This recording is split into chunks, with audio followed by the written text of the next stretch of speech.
Misleading meteorologist Marjorie Taylor Greene, who's pushing a theory that says Democrats control storms. Is this the space laser thing again? Jews don't control the weather. Listen, Marjorie, if they could control the weather, they would have made sure a house landed directly on you, you demented wicked witch. She wrote, yes, they can control the weather. It's ridiculous to lie and say it can't be done. Ever wonder what happens when comedians become weather detectives? Jimmy Kimmel and Jon Stewart are on the case, tracking down MTG's elusive Democrat weather machine. Spoiler alert, it's not in the Oval Office. From cloud-controlling Democrats to Trump's never-ending election tantrum, our dynamic duo is mapping out the wildest conspiracy theories. Grab your tinfoil hats, folks. We're in for a stormy ride through the land of make-believe. Before we move on, I'd like to ask you a small favor. If you appreciate this content, please take a second to like this video and subscribe to the channel. Over 98% of you watch the videos without subscribing. It costs you nothing, but it makes a huge difference to us. So, did you click the subscribe button? Great. Thank you so much. Now, back to the video. Alright folks, buckle up because we're about to embark on a wild ride through the wacky world of weather conspiracies. You know things are getting weird when politicians start claiming they can control the clouds. Misleading meteorologist Marjorie Taylor Greene, who's pushing a theory that says Democrats control storms.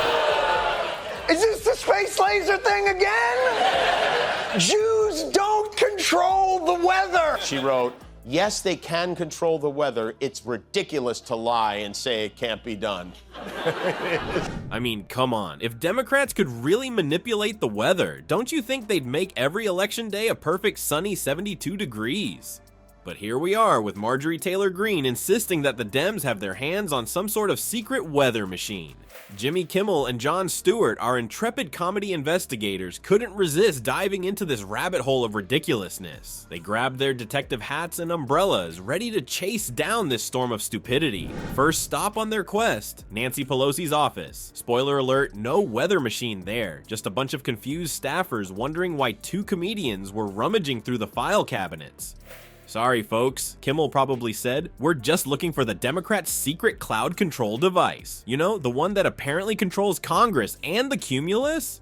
But the real kicker in this whole mess. Listen, Marjorie, if they could control the weather, they would have made sure a house landed directly on you, you demented wicked witch. If we could control the weather, don't you think we'd make Florida less humid?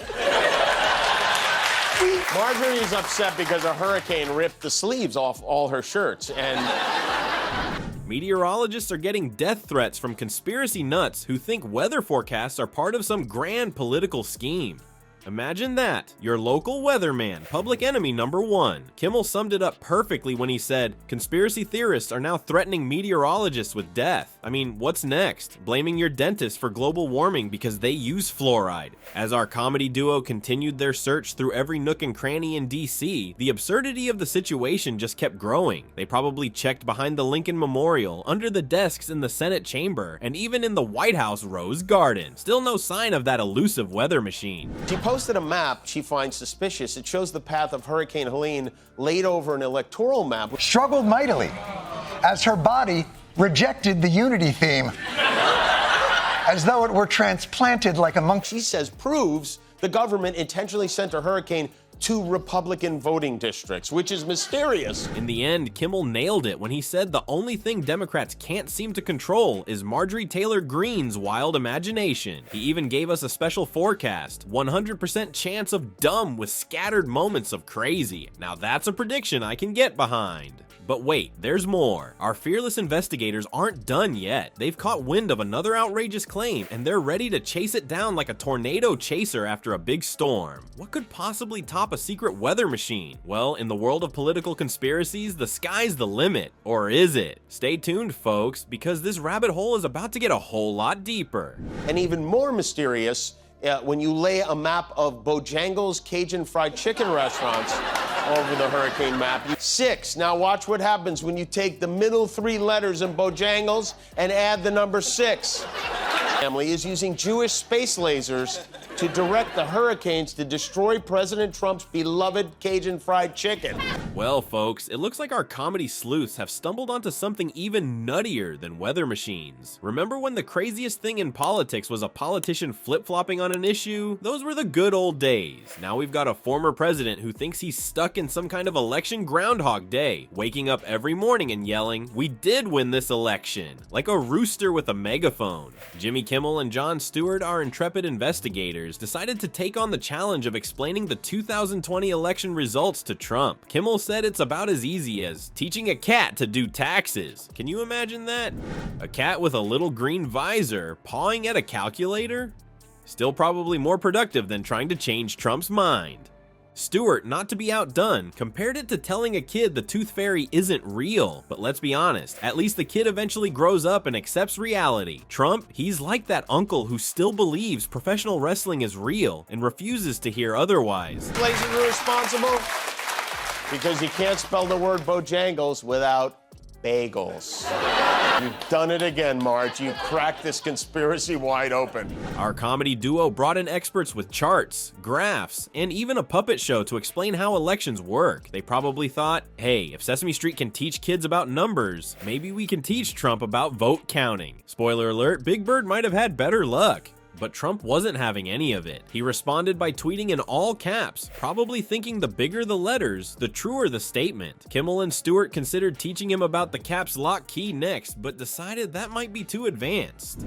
Baby steps, right? They even tried distracting Trump with a shiny object, but he was too busy ranting about rigged voting machines. It's like trying to distract a dog from a squirrel. Once he's locked on, good luck getting his attention. In the end, Kimmel and Stewart realized it would be easier to nail jelly to a wall than to change Trump's mind. They'd have better luck teaching a goldfish to play chess, or convincing a toddler that broccoli is better than ice cream. But here's the kicker, folks. This isn't just a laughing matter. These persistent claims about the 2020 election are like termites, quietly gnawing away at the foundation of our democracy. They're spreading faster than gossip in a small town, and they're just as destructive. As our comedy investigators wrap up their quest, they've uncovered something bigger than MTG's weather machine. It turns out, America's getting drenched in a downpour of nonsense, and no umbrella can shield us from that.